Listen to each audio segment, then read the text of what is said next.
all back, ready to go. We're about ready to start now. Let's see what our topic's up here. I know you guys are busy, so the aim of today is going to be to get through these topics as quickly as we can. We're just going to keep going. We're not going to wait another topic in. One me will have my tea during it. And as we get the chance, we will simply topics and get through so we can get to questions at the end. So everyone here is basically running their own business or an entrepreneur, so you are all flat out. So I'm not going to waste any time when we don't need to. So for those of you who don't know, I'm Craig Robinson. I have done, I think, every entrepreneur education event in Australia, everyone I could find anyway. And I got to say, the first thing I do when someone gets up to present to me is, who on earth is this person and why should I listen to them? So I'm not going to spend too much time on that. You guys can go and click the links. I'm not a consultant by trade. I'm not certainly an accountant, which seems to be the most popular thing. Most of the people who've tried to sell consulting to me over time have been accountants. I don't know how that gives you the ability to advise me on how to run a business. Anyway, I run a bunch of businesses. The most recent one, or the largest one I've got, is a construction company, which has got about 97 staff, running in Melbourne. I've also had a physio and Pilates business, which is about 40 staff. I've exited that one now. I've still got 51% of the construction company. I left the shop once a month. Sit on the board, and yeah, I've got to say it's a pretty good place to be. So enough about that. Let's look at advisory boards. Now, the reason that I'm running this is I've obviously decided to go back and do stuff a couple of days a week or a couple of days a month, which is running advisory boards. I picked that because it is what got me to where I am. There's no way knowing the company would even survive if I hadn't had an advisory board from really early on, actually. So I'll talk about that as we go, and I'll just have a look at really, firstly, the skill sets. So figure out who it is you're going to want on your advisory board. Then we're going to have a quick look at ways you can get them, and really the key here is at the lowest possible cost to the business. And there's a bunch of ways to do that. And then we'll look at finding the right advisors. That might seem the wrong way around, but we talk about trying to find the right advisors before we know how we're going to engage. We don't have the right information there. And then, of course, structure, you look like you know what you're doing. So the first thing we're going to look at is how we go about finding the right people. Now, I use a skill fix. So what I'm going to do is and share my screen over here so you can see what it is. And I'm actually going to give you guys this file. It is a simple Excel document. Whack your name in up here, whatever your company is going to be, and come down. I've got 3 columns here because it depends on your business, whether you're the sole CEO and director, which is certainly how I started out, or whether you've got a couple of partners in there or co-founders. You need to consider the skills that everyone is bringing to the business. So I'm just going to assume for a sec that it's just one person in the business, and that's the CEO. Have they got board of director experience? Well, I'm going to pretend it's me, but no, I don't. I started my own business. I'm an entrepreneur. So when I was looking at this for how I wanted to build my business, I didn't have director experience. Industry knowledge, hell yes. Knew it backwards. Sector knowledge, absolutely. Knew where we were back to front. Public policy direction for our sector, not really. I'm running a business, didn't have time to stay up to date on everything the government was doing. I listened to news radio when I could, but most of the time in the current phone. And the same applies to therefore government and legislative process. Succession planning, no, never had to do it before. Finance or accounting, yeah, I had a really good knowledge, studied business at uni, knew how to do it. Capital raising, at that point in time, hadn't done it. Capital management, yeah, I managed it by spending it, so no. Human resources, yep, we had over 50 staff, and I imagine when we did this, by the time we had 96, I basically exited. So when I first brought in some partners, I was 57 staff, so I'm writing that for that point in time. Legal's a tough one. I almost put a little X in there. Unfortunately, being in commercial construction, I got to know the law really well. But yeah, it's one of those things that it's not the same as having a lawyer on your board. Conventional marketing, well, I didn't have a great understanding of digital marketing. Public relations, no. Yep, was really good at ICT. Organisational management had to be to go to where I was. I didn't have previous CEO senior management experience. Risk management, I'm going to say no for that. It's probably all X. Everyone's had to do it. You've all done it. How much we've actually done it. Strategic planning, yes, and execution of what we did every day. Governance experience, director of a medium company. Yep, done that. Nope, haven't done 100 plus at this point in time. Financial literacy governance point of view. Again, I've got a really good accounting understanding. Have I got the knowledge that's going to let me run a full audit on my own, or it's going to let me do all the files that ASIC needs? No, so I'm going to leave that on blank. From a governance perspective again, so strategic planning, I know how to do it. From a governance perspective, could I do it for a listed company? No. And the same with executive performance management or managing the CEO. Well, I'm the CEO, so who's going to manage me? Compliance focus. Compliance. Running the company. Got to get on with making money. Compliance. Taxation.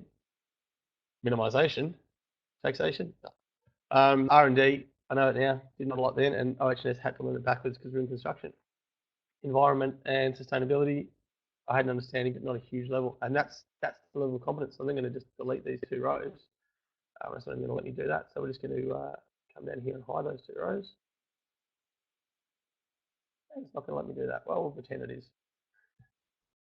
Quite a lot of that one. It doesn't work for me. So if you had other partners, you'd fill them in, and then you'd be able to see who's got what skill set. And then the key is what skills are we missing.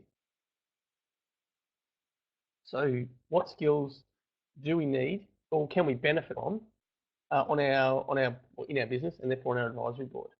You then come to your priority, and you can see at the top here, we've got priority, it's high, medium, or low. Don't really need it. So you simply come down, and for everyone that you haven't already got filled in, you assign a priority. Board of director experience, yeah, medium important. Don't really care if they haven't because they're an advisor. They don't need to have been on board before. Public policy direction, minor. Succession planning. You happy being the CEO, so maybe not. Capital raising, yeah, I want to raise some money. Capital management, yeah, we'll manage it by running our business and growing it. Conventional marketing, well, at this point, I'm doing it for construction companies. Not a huge thing. Public relations, absolutely, we're going to need that. CEO senior management experience, yeah, I want someone who has run a business before, and risk management is absolutely critical for this business. I'd like to know someone has been, at least have one advisor who's been a director of a really big company, because that's where we're going. Financial literacy from a governance perspective is important. Strategic planning, yep. And managing the CEO is going to be critical. I'm a pretty tough person to manage. So yes, I would like someone who's got experience in doing that. Compliance focus, yeah. Again, we're not listed. Taxation, I've got an accountant. R&D, again, I'm going to use it. I'm going to simply take an accountant. I'm not going to try and get an advisor in for that. And it's low there. I've now simply got my must have, could have, should have list for my advisors, and it's that simple. But you can now get an idea of what the skills that your business needs, and where you're actually lacking, and that can be about the hardest thing to do is to go, well, who should we get? So I've just shared that file, so you guys should see down on the left-hand side of your screen there. You should see that that file that's come up. You can download that. That is this Excel template. You see what you well, that will let you go through it yourself and let you do that for your business. And from there you can then go, right, well, where are we lacking? And that's going to give you the first hint of where you might want to engage someone.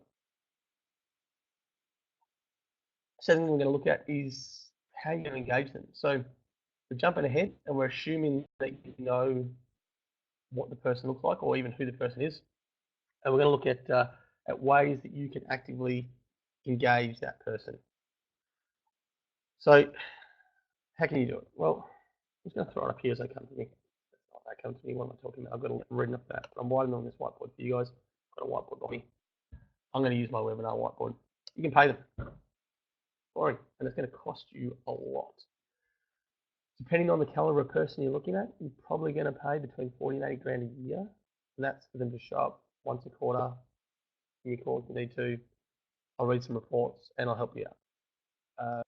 Yeah, again, it's the same as with your employees. When you give someone a monthly bonus, you give them $1,000 and they go, yeah, okay, that's probably going to make a dent in my credit card. Give them a trip to the Gold Coast for them and their partner for a weekend, and you're telling the guys for weeks and it still costs you $1,000. So I am not a fan of paying your advisors for your advisory board. If you can possibly avoid it, I reckon you get maximum bang for buck. If you want to hire them on a day rate, you can do that. You're still probably starting at 3 or 4 grand a day, going up to 15 or 20 grand a day. Very, very costly proposition. So look at the most common one, equity. Give it to them. Yep, cool. Right, most of the articles you'll read will say give them between 1.5% and 2.5% equity. They then invest in business. They have some ownership. You know, I'm not a fan. You're giving away equity for a start. That's always a bad thing, especially if you've already got investors. You put them down round because you suddenly said it's valued at nothing. You're diluting the company down, so you're always going to have an issue later on if you try and bring in investors. They want to know how many people are there. If you bring 3 or 4 advisors in, suddenly you've got 3 or 4 shareholders who don't contribute and are always going to be there unless you buy them out at a price later on. So yeah, if you want, give it to them. It's sometimes early stage, giving them a couple of percent. The advantages are it really does get them engaged. They have ownership.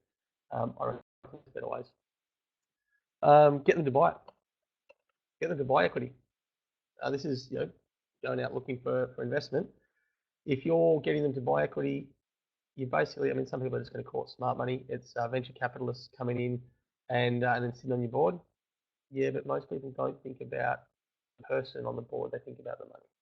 So I'd suggest if you're doing it this way, do it the other way around. Get them to buy into the company, but make sure that it's someone who you want to have that's filling that skills matrix for you and that's giving you the right advice.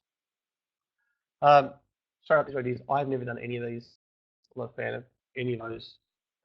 If if investment, yes, get an investment in. I definitely want smart money. I don't want someone who's just going to sit there and either be a silent partner or who's going to be toxic to it. But it's not the way I go about looking for an advisor to fill my skills matrix. So this is my favorite. Get them when they are looking for something in their lives. Now, what does that mean? It means that I can't type and talk at the same time. We're going to hear about this later on. Off the screen. Okay, my favourite is retirement. You can also get them when they've just been divorced, when the kids moved out of home. Something's happened in their life that has given them a bunch of time they didn't previously have. Now, my favourite is retirement. I connected, and I'm still connected with the former CEO of a huge company at the time. It's gone through some changes since, and I read an article online that this guy had just retired. I then set about finding him and approaching him to go, hey, would you sit on my board? I've seen it myself since. When I exited my company, and that was in March 2015, I went from working 14 or 16 hours a week to not having to do anything. And in fact, they didn't want me there. They wanted to know that I could step out, and they were worried, the guys who bought in were worried that I wasn't going to be able to do that.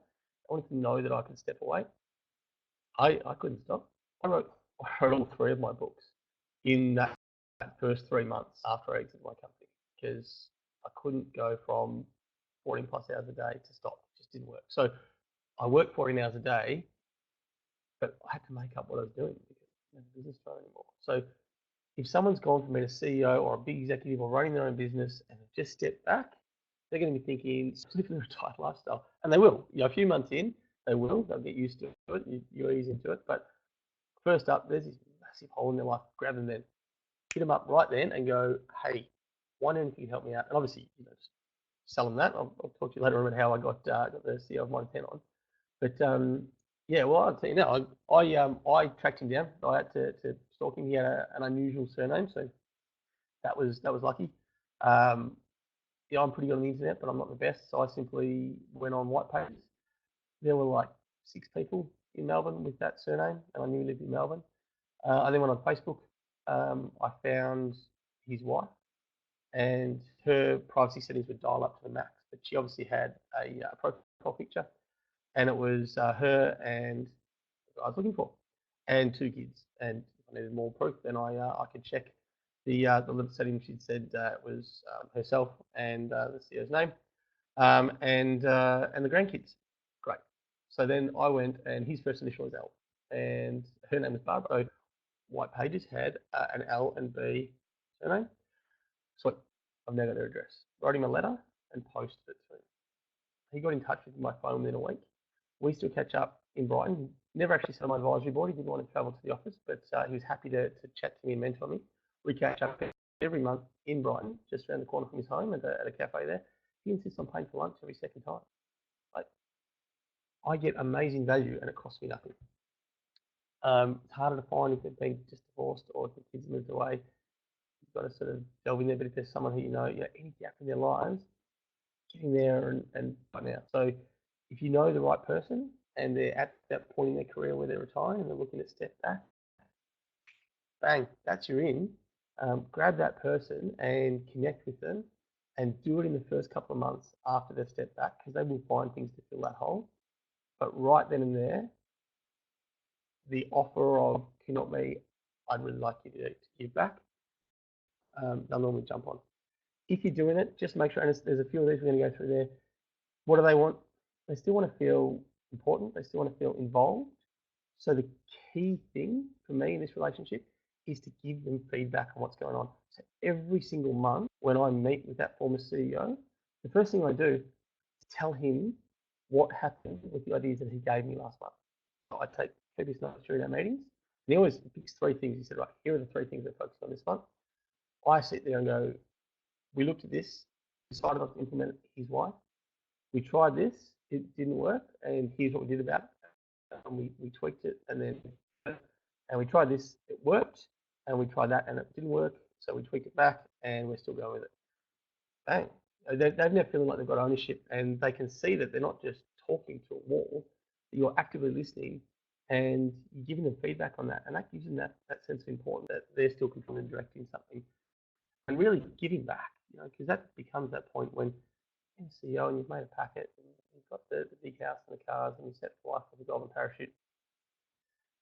I volunteered for, in the end, nearly 25 hours a week after the first 3 months. I did a lot of volunteering in my first year when I stepped back. They're going to love giving back to someone who's my absolute favourite. It's hard to find someone who just retired. This one is usually networks. So if you can find the right person in your network, the first person who's ever sat on my advisory board was a family friend and had been a personal mentor of mine for 6 years before he came on. Great. He likes me. He wants to contribute, and I still catch up with him all the time. He mentors me, obviously, on more than just business. It's been probably my biggest life mentor. And I was really fortunate to have him in my life from an early stage. He had come up as an employee within an organisation and ended up being the executive general managing director. In a business card. But he'd become head of an organisation that had nearly 3,500 employees. So to have that resource was something that I was always really blessed with. If you've got that and they've got a personal relationship with you, awesome.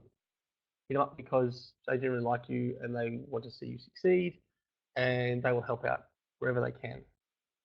Especially, when I first started connecting when I was 25. I must have been even before then, 22, 23. So that age gap, which is about 4 years, means that he's also taking me on, and I do see him as a father figure. He's an amazing man who I still catch up with all the time, and that I think he really gets a kick out of seeing me take on his stuff and succeed. If you haven't got someone who you're close to, see if you can leverage someone else. If your partner is close to someone, great, because guess what? If you're married to someone, then they've got a really close friend who's successful and can be on your advisory board. They generally want to see the person they care about looked after by helping their husband or wife. Pretty good way to make sure that their business go well and life's going to be good in that household. So if you can do that, great. Leverage your networks wherever you can. The next one would be socially engineer it.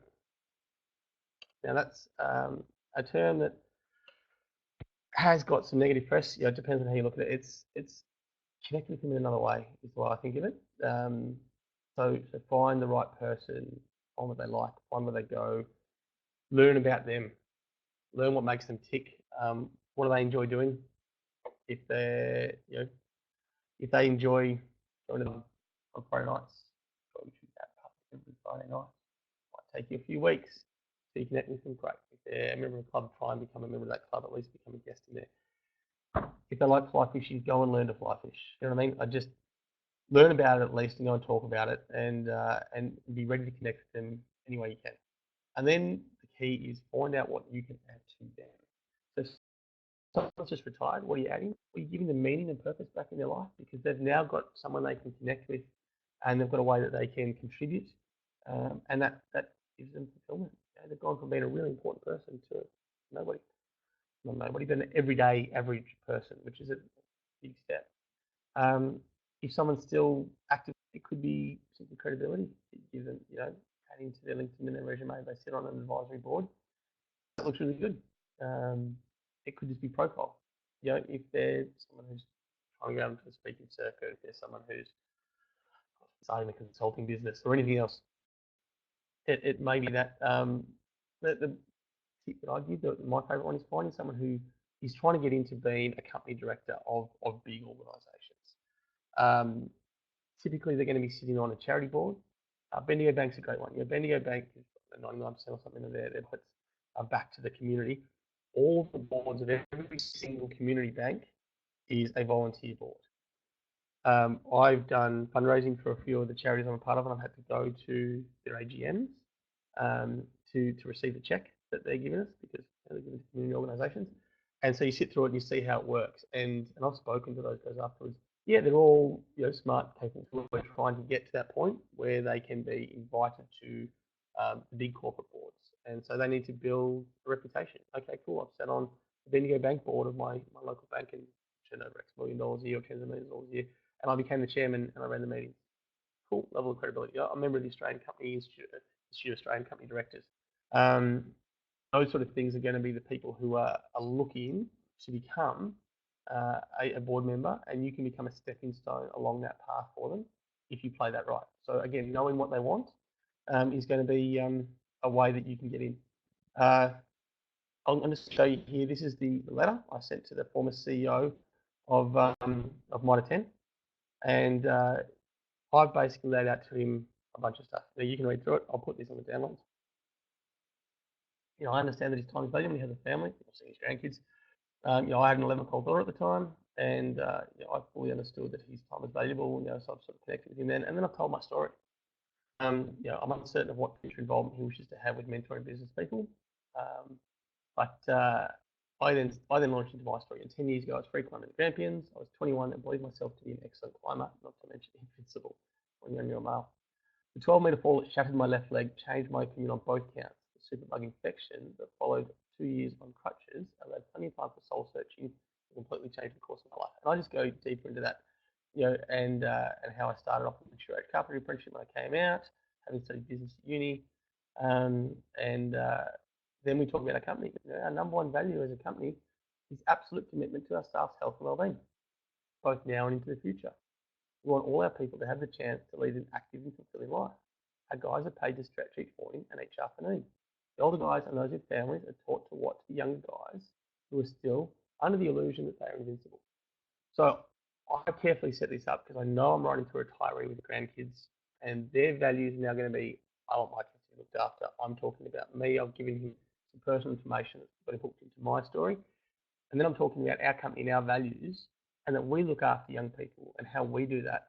And I'm playing to the grandfatherly side. And I then simply hit him up and asked him at the end, I want my business to be more than an adventure. I want it to be a place where people learn and grow. I want to make a difference to my community. And I want to provide a future opportunity for my family. I want it to be values-based, ethical, and huge. And I want your help to make that happen. Should you choose to contact me, I gave him my details below. So, as I said, he responded to that within a week, which I thought was awesome. I'm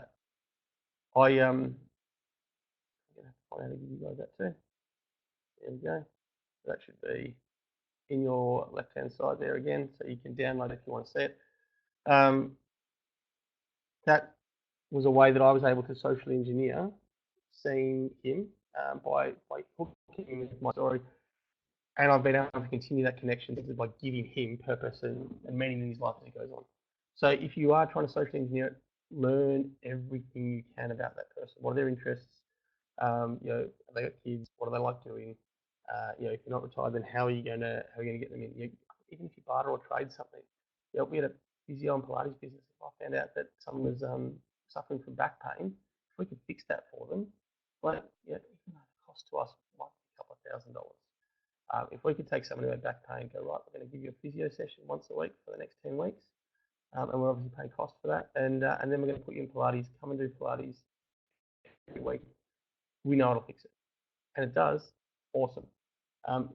Barter is a $50 Pilates session once a week on an ongoing basis, and you get in an amazing advisor. So see what you can do. The other one, I got one of my first mentors from a place called Small Business Mentor Service, which is it's not going to go down. So guys, I hope you've got that. I'm going to just simply wipe it out now. You can always go back. We will send you a replay at the end of this, so you can go back and have a look. sbms.org.au. If you are in Victoria, this is an amazing service. I don't know Sydney or Brisbane people if they've got a similar thing. This is literally people who have retired, and they're now offering their time almost free to help out and mentor people in business. You log on, you start an account. It costs you like $150 for an hour and a half session. I never got an hour and a half. I always got like 2 or 3 hours. And basically, that gives them like $80 to pay for fuel. I think 4 sessions at a time. It costs you like $80 a session. Insane. There's a couple of hundred advisors on there, and you get to look at the resume of each of those. They each tick, here's where I've got experience. Here's what I've done in the past, and here's a bit about me. So you can go in there and look at them and go, wow, that's a guy for me. First mentor I ever got from there was the former lending manager for Westpac in Victoria. At the time, I was trying to get finance. I wanted finance from the banks. I didn't necessarily want it from Westpac, but I wanted to know what they needed. So I wrote my business plan with him. Yes, I don't know, a wing and a prayer, as most of us do. And I had I'd gone in and seen him, and he's like, "You got a business plan?" I'm like, "No."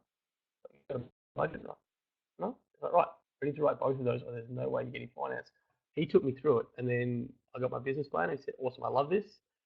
We're going to keep this, but now we're going to take out the following sections, and we're going to change this, and they're going to give a different one to the bank because they don't want to see that you're going to split focus, etc. Here's your budget. Awesome. What they're going to do is they're going to take your revenue and they're going to halve it. They're going to take your costs and they're going to increase it by 30%. You can still break even, they give you the money.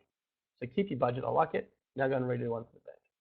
So like, cost me $300. I bought 2 sessions with him. It was amazing. I've still used him as a mentor since, and some of it didn't work out long term. He's quite conservative. Obviously, been a former banker, he invested in the physio Pilates business. But to connect with that sort of skill set, which was perfect for what I needed at the time, was great. Next guy that I did connect with, and he ended up sitting on my advisory board for nearly 5 years, was a guy who had bought a commercial door manufacturer in Melbourne that had 15 staff at the time, and he grew it to over 150 before he sold it. And he was living in Port Melbourne in a penthouse apartment, bought a new car every year, had the life, was now looking just to help people out. And he would drive out to our office, which was nearly an hour's drive for him, once a month, and come and sit on that advisory board. It cost me $80 a session because by then I'd find them in bulk for him.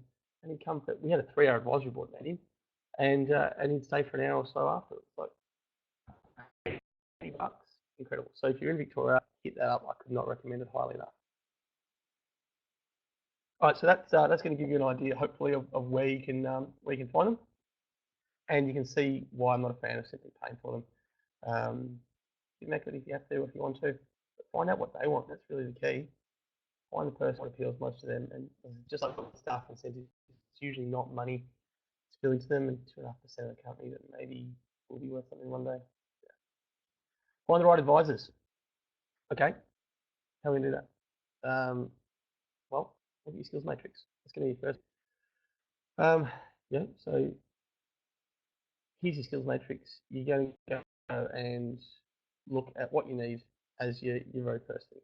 Yeah, no brainer. That doesn't help you that much because that just tells you what skills they've got. Look at it like you've just written your position description. So if you've gone and written a position description for your job, you know the skills the person needs. You don't know anything else about them. So start fleshing out the rest of those details. One of the first things you're going to want to make sure is that they've got values alignment with your company.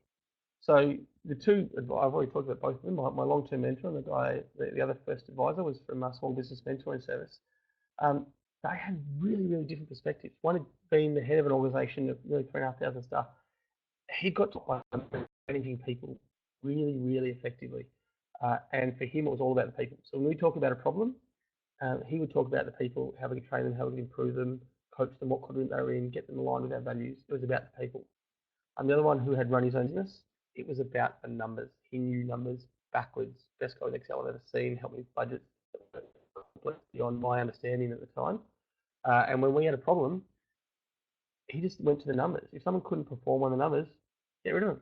There's no coach the person or work with the person. It's if they cannot perform, go. That created a really, really interesting situation in our board meetings because we'd have a problem, and I've got one person going, well, let's coach them, let's talk to them. The other one's going, why them? They're gone. Their numbers are bad. They're gone. End of story. And obviously, it was really good for me at that point in time to get both positions and to hear where they were coming from. But you need to make sure that if your company is focused on we are an employee first company, we look after our staff, we care for them, we're flexible, we're family friendly, etc. Having someone on there who says about the numbers and if they call them gone, and align with your values. So make sure that whoever you're going to get is aligned with your values.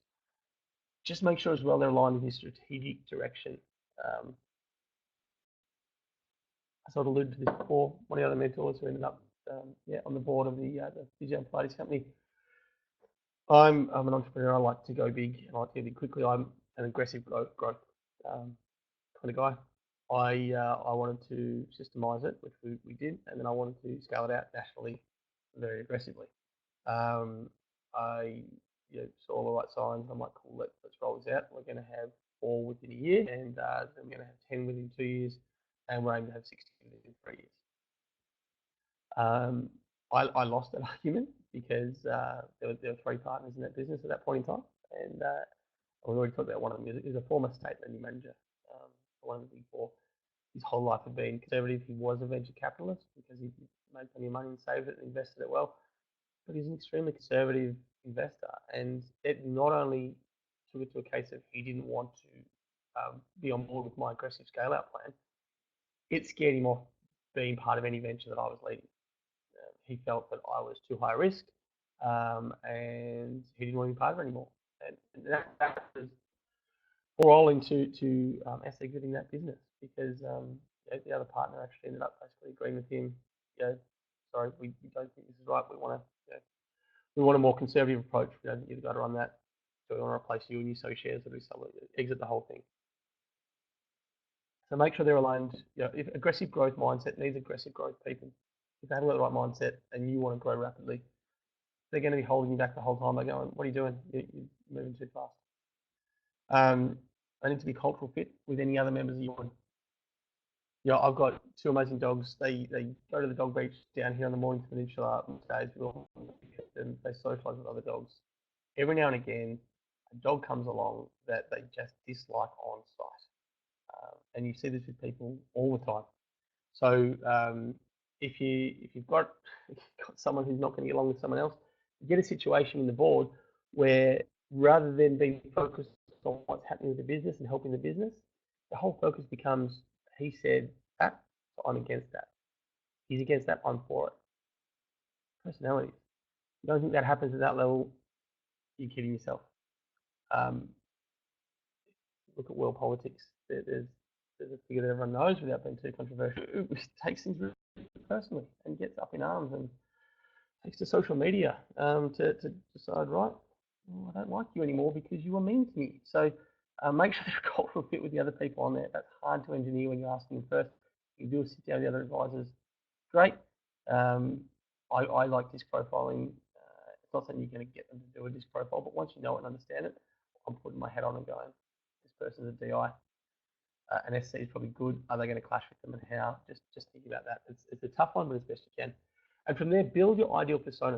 That you've all done, and if you haven't, you should do this exercise with your customers.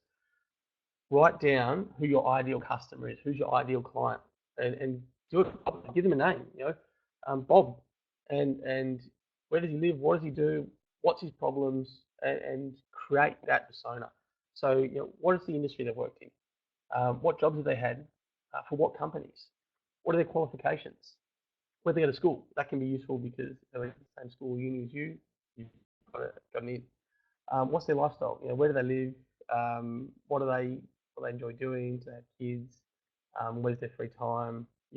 What's their career pathway? Where are they going? Just talk about that person in as much detail as you can. Once you've got that, then you've got to find the person. Obviously, you're never going to find the perfect person. You'll all have hired people before. You never find a perfect employee, but you find the one that ticks all of the must-have boxes and as many of the should-have boxes as you can possibly find. And you've done that on your matrix. LinkedIn, perfect tool. Pretty much everything we talked about there, you can search for on LinkedIn, the industry they're in, the jobs they've had, qualifications, where they went to school, companies they've worked for, where they live. If they're in Perth and you want to do a virtual board, that's fine. If you want to do a physical board, you're flying them in from Perth every single month. Trying to keep costs down. That becomes expensive because they probably want to fly Qantas business class. They're not going to be in the back of a Jetstar plane. So yeah, you can use LinkedIn to do it, and I would suggest do it yourself unless you've got time to spare. And if you've got time to spare, probably not an entrepreneur. If you have, great. Like, I'm an entrepreneur, I've got time to spare. That's freaking awesome. But most of the time, when you're doing this, you're like, holy crap, I'm growing and I need people to help me. I don't have the time to do it. Staff it out. Give it to a staff member. Interns are perfect for this sort of work. But generally, when we're flat out and growing and realise we need advisors, we don't have staff for free either. I would outsource it. One of my favourites is to use Upwork. It's a brilliant platform. I've got a book on outsourcing actually. Anyone who hits me up with an email afterwards, I'll send you a free PDF copy of that. Or of course, you can just go to Amazon.com and buy it, 25 US bucks. It's the art of entrepreneurial outsourcing, and it talks about all the different things you can do. And we did heaps to give these tasks to smart, capable people who just weren't blessed in the lottery of life by being born into such an amazing country. So they are smart, they're capable, they're educated, but their cost of living is through the floor. The average Balinese worker goes there for retreats several times a year. The average Balinese worker gets 250 Australian a day. Yeah, you go and offer them $5 Australian an hour, blow their mind. Yeah, I've got someone who's doing a whole bunch of research for me right now. She's in the fellowship. She's got a master's degree. She's taking $4 US an hour, so it's about $5 Australian an hour, and she's working for me 30 hours a week. Blows me away. For her, that's 4 or 5 times what she can earn in her local economy. So I would get someone else to go and look for that as best you can. And obviously, part of that's going to be, well, now you know how you're going to approach them. You might have one of those things is they've retired in the last 2 months. And it may be a long-term search. You may be going, I'm searching for this over the next 6 or 12 months. So I want a researcher there who is weekly sending me an update of every article of every person who's retired, in all the trade press, in all the online media, and all the mainstream media. I need to be searching that 5-6 hours a week for the word retired or retirement or golden parachute or whatever else is going to be your key search words. Send it through and have a look at them. Person ticks enough of your boxes. Sweet. Let's talk them and find them out. All right.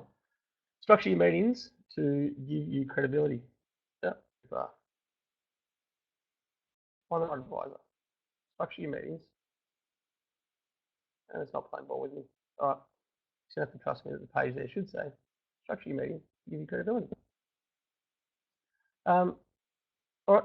How do you do that? Well, some of the guys you get are going to come from a board background. They might want it to be professionally. I don't like to do like that, but it's worth knowing. Go and find out how it gets structured. Go and sit at a few AGMs, go to the bank AGM, whatever you want to do. You see how minutes are taken, how it's run, how motions are put, how they're carried, all that sort of stuff. A proper board meeting is a very structured and formal process. Personally, I don't do it that way. I much prefer to have it a little bit more informal. I produce my reports at least 7 days before. They always take me at least a day, so be prepared to get good reports. It's not going to be something you do just in a heartbeat. You're going to have good reports. Send it to them a week before with a dashboard that identifies all the key points there. And they generally have a look at that, at least at the dashboard. They're up to speed by the time they come there. They've drilled down on what they think is the problem. We spend most of the meeting talking about that. But some others are going to want to see a professionally run board meeting. So be prepared to do that. I would definitely get your reports out to them at least a week before, so that they can be up to speed with what's going on in your business, and they're not coming in and having to try and read it and listen to you talk at the same time. Take minutes, not you, get someone else to take minutes at these meetings, by the way. You're going to want to go back. You're going to want to send them a report, especially with an action list. There's some templates that I can send you if you email me that how you need to, your notes, but also it's pretty simple. What actions have we agreed? Who's the key responsible, the directly responsible individual, and what date are they going to deliver that by? If you've got someone in your business who does it, great. We've got a full-time accountant in our company who's also the company secretary because he's good with compliance. He comes along, he sits at the end of the table, and he takes minutes. Really interesting. We trust his integrity. He knows all the financials and everything else about the company. If we're talking about a key thing about a staff member, whether or not we're keeping them or something like that, and it takes minutes. If not, get your phone, whack it on the desk, record, jump on Upwork, get someone who transcribes for 50 cents an hour, get them to transcribe it into notes. You've then got it on Word, bang, it'll take you half an hour to edit it, send it out. Quick and easy, and you don't pay for a professional minute taker if you don't have someone in your company. The key here is to have accurate reports. You cannot make good decisions with bad data, guys. That is absolutely critical. If you've got bad data, they're going to find out. They're going to be annoyed. Yeah, I had an advisory board. I had 3 advisors in there. I was a sole shareholder and director. So I had all my senior managers in there, and we're going through. We were really busy. I mean, like, you're not always really busy. We were really busy. I rushed some of the reports the night before, and I'm like, in the template, basically. They started to look at it, and they're comparing to last month's results. Like, this doesn't make sense. I'm like, sorry guys, I didn't really have the time to dedicate to it. I didn't give it a full day. I mean, started at like 5 o'clock last night, worked till midnight, did the best I could on my own without the team. Literally, threw it over. He banged his fist on the table and went, "This is bullshit." He said, "We cannot make good information with bad data. Have you got any data here, or we all wasting it?" I'm sitting there going, oh, I'm in front of my senior leadership team. This is my business, and I'm having shreds torn off me. Like, you can trust these ones. Okay, quite meek and mild. Turn to those and look. He was furious. They're donating their time, and he said, "If you do that again, I'm not coming back." Straight up. Get your reports right, because if you've got crap data, you're not doing yourselves any favour. You cannot make good decisions with bad information. Get the right reports. You need more than a P&L and a balance sheet and a cash flow forecast, although those are essential. You need to make sure you've got reports that are pushing your key metrics for your key strategic goals. You need lead and lag indicators. Where's your sales line? What's coming ahead? Don't just look historically. It won't do you any favors. And put it into a dashboard. So do your detailed back-end reports, then put them into a dashboard, 4 to 6 key metrics. These are your key drivers. Traffic item, are they green? Are they yellow? Are they red? Here are our parameters. We would like to see gross profit between 37 and 40%. Financial metric, it's easy, but everyone knows it. Okay, cool. If it's between 37+%, it's green. It's 34 to 37%, it's yellow. It's below 34%, it's red. It's understand you've got your parameters on the bottom, and everyone can tell straight away which metrics are within your comfort zones, which metrics are killing it, and which ones you're going to deep dive in. And that's the report you go to. If it's a red, that's the report you're going to pull out and go in depth on for most of that board meeting, when the rest of your metrics are green. So make sure you get a dashboard. It saves a whole lot of time, and it gives you a really quick overview of everything that's going on. Make sure your reports are easily understood as well. I use the soulmate test. That's my partner, Nicola. She's my soulmate. I don't want to say wife test or partner test. I give it to her. She obviously knows about my business because I talk about it. If I'm creating a new board report, I give it to her and go, "Can you understand what I'm trying to say here?" If the answer is no, I do it again, because it makes sense to me. It makes sense to my team. But we're in that business day in, day out. These guys come in for a couple of hours, either once a month or once a quarter. They get to know your business, but not going to know it like you do. So make sure the reports can be really quickly picked up and understood by anyone, and know your reports. If you've got a P&L and a balance sheet and a cash flow, and you get your accountant or your bookkeeper to do them, and they start quizzing you on it, and you haven't even looked at that, or you glanced at it, but you can't answer in-depth questions, you're going to look like a tool, and they're not going to want to be there. And if they've invested in your company, there's something really scared. You need to know every number on every one of those reports which is that good management for your business anyway. If you're doing that, you're all over your business. You give them confidence so that when they pull a question, you can answer it. So make sure you can answer any question that's going to be thrown at you from those reports. You guys, don't sugarcoat it. So often, something's gone wrong. We know it's gone wrong. We face further stuff. Yeah, I don't need that things on a shaky ground. Been through some really shaky times, and I don't need to start to, whoa, there was a time there we were considering shutting the business down, starting something else. That was 7 years ago. So 28 staff or something. Like, I'd gone in there talking about that. Second them out of the room. Sick.com, new job, please. I don't have one in a week. That's fine. Hide it from your employees. Don't sugarcoat it from your advisors. They can't give you good advice, and if you're hiding the problem from them. So when you've got a problem, be really clear on what it is. And then again, think about who's in that board meeting. If you're taking the same people every time it's a senior team, don't know it. Can you talk about it? Maybe structure it as a 2-hour meeting with an hour catch up afterwards, and then tell them the real problem. But don't sugarcoat it, especially if they've got equity in your business. They'll get really angry and they'll find out eventually. But do build them. If you want to know more, I'm in Sydney next Thursday, 5th of October. I'm running an event in the CBD, which is on building the company dashboard. Dashboard goes for a couple of hours. It's from 6:30 to 8:30. I'll send everyone who's here a link to that later on. I'm going to send that to everyone anyway, so you'll get that. If you want to know about building a company dashboard, come along to that, and we'll talk you through your reports and make sure that you get them right. Obviously, my idea of the whole of my advisory board is getting people to build their reports to a competent level so they can go out and get a proper advisory board. So that you come and do it for a low cost. You can do 45 minutes, $670 a month.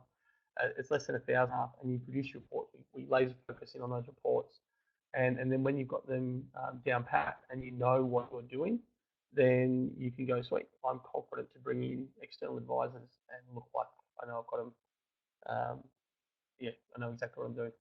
I've actually got 2 spots left in my Sydney advisory board. Melbourne's going to open up another one at some point if you're from Melbourne, but that's probably November.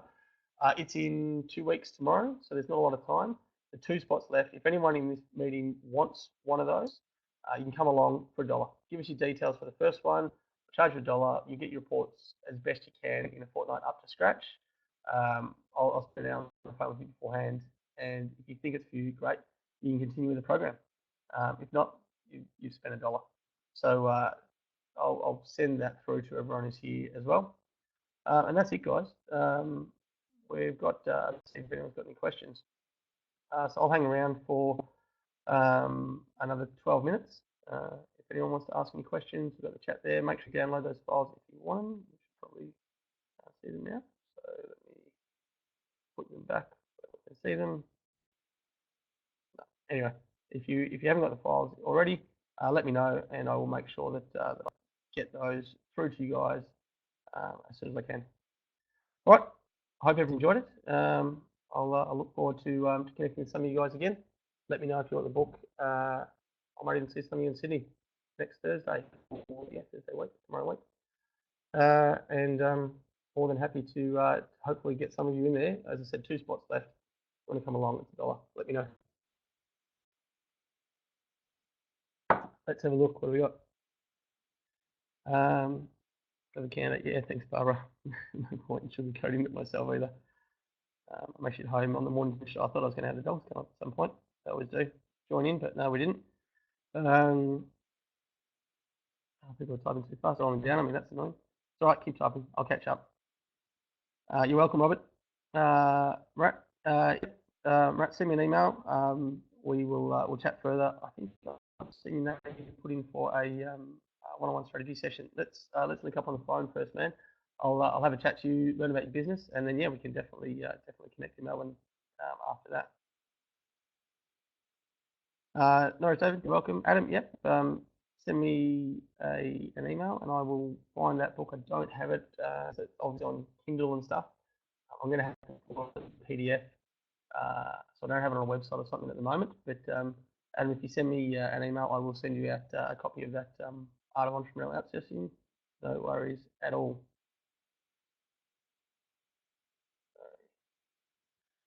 Savannah, you're welcome. No worries, Logan. And yep, I'll send those through there now. Look forward to connecting with you further. I'm going to make this chat bigger, guys. Just I'm assuming that comes up on your screen as well. Sandro, you want a spot? Awesome. I know we've got a strategy call coming up at some point. I will send you a personal email afterwards. Let me put that in my calendar right now, so that I remember. I'll send you an email on those spots.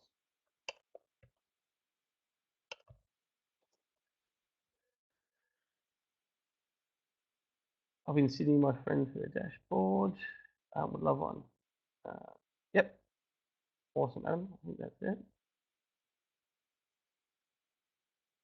So I'll send you that email as well. I'll send everyone that email, Adam, for that dashboard. It's a co-working space in, I don't know, CBD. All that. I love Sydney. As long as I have to drive a car for those who's from Sydney. As soon as I'm behind the wheel of a car, I hate Sydney. Fly into it, get a train. I always stay in Manly because I love out on that ferry, over bridge on one side, the opera house on the other. Perfect. On the car. No. So it's somewhere in the CBD. I'll send you that email. And yep, as well, Adam, the book for sure. No worries, Marat. Cool, David. Look forward to speaking to you. As I said, David, I heard quite a bit for Miller. That you were quite senior at We Are Social. We're actually going to take over from her as MD or CEO at Society. Obviously, Society doesn't exist anymore because they've gone into 4 companies. Dana, yep, absolutely. Look forward to seeing you next Thursday. I'll send that through. Cool. Well, guys, we've still got a few minutes, but if there's any more questions, just let me know now. Otherwise, I'll sign off. Welcome, Anna. There's a few people left in here, but if no one else has got any questions, I'll leave it for people to connect or email. I think you've all got that. If not, on one of the emails, just reply to that, connect at myadvisoryboard.com.au. And yeah, I look forward to connecting with some of you guys more as we go forward. Hope you've enjoyed it, and I'll give it another 30 seconds just to see if anyone wants to tune in, ask me a question. If not, then we'll click end, and yeah, see you all later.